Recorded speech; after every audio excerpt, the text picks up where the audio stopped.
Have you ever called yourself a Buddhist, but deep down wondered if you truly are one?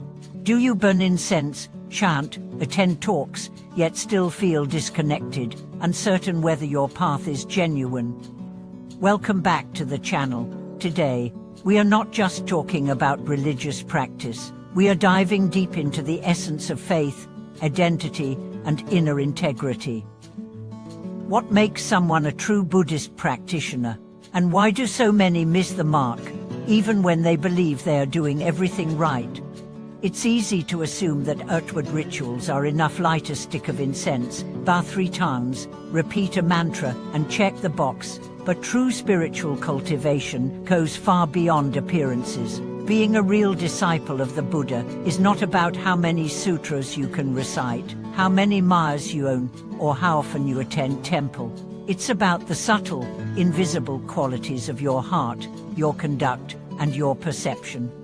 The first sign of a true Buddhist is unwavering faith, but not blind faith, not the kind that prays for blessings only when life gets tough, and then abandons the path when nothing improves. True faith is rooted in understanding. You believe in the Buddha not because you hope he'll grant your wishes, but because you trust his teachings are a path to truth and liberation. Let's imagine someone who's new to Buddhism. They hear a teacher say, "Everything is impermanent." They nod. It sounds reasonable.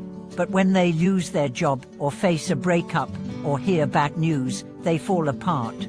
They say, "Why is this happening to me? I thought Buddhism would protect me." This is not faith. This is transaction.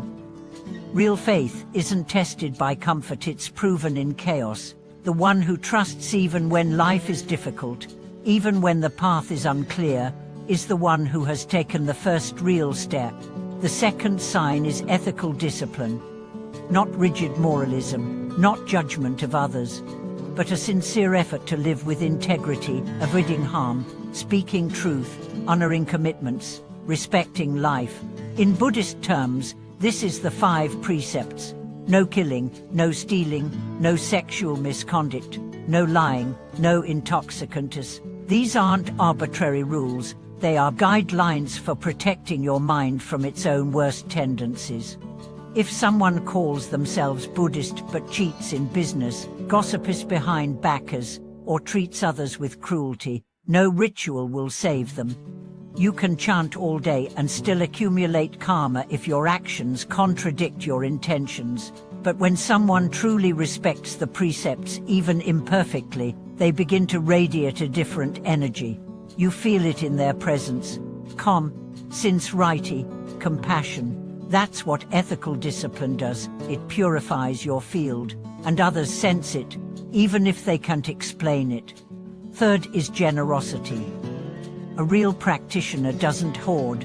They don't think, "I'll give once I'm rich," or "I need to secure myself first." They understand that generosity isn't about quantity, it's about spirit. Whether it's offering a seat to a stranger, sharing a meal, listening without interrupting, or donating to a cause, giving is an expression of detachment, trust, and love. In Buddhist teaching, there are 3 kinds of giving: material generosity, giving of wisdom, and giving of fearlessness. Each is powerful, each nourishes the soul, and each chips away at ego. If you want to know how much someone has cultivated, don't just ask what they believe, ask how much they give. The 4th sign is thirst for Dharma. A true follower of the Buddha is curious, reflective, open. They don't just attend a few talks and call it good. They seek understanding. They ask questions like, how does this teaching apply to my anger? What does compassion look like when I'm frustrated? How do I release jealousy without suppressing it? They study, not for pride or certificates, but because they genuinely want to wake up. This thirst can be quiet. A person may never speak in a group, may never lead, but in their heart, they are always listening, always learning, always refining. On the flip side, someone may know many texts and still be arrogant, intolerant, and selfish. Knowledge is not enough. It must translate into transformation. Finally, The fifth sign, humility. Real practitioners don't show off their spirituality. They don't argue to prove they're right.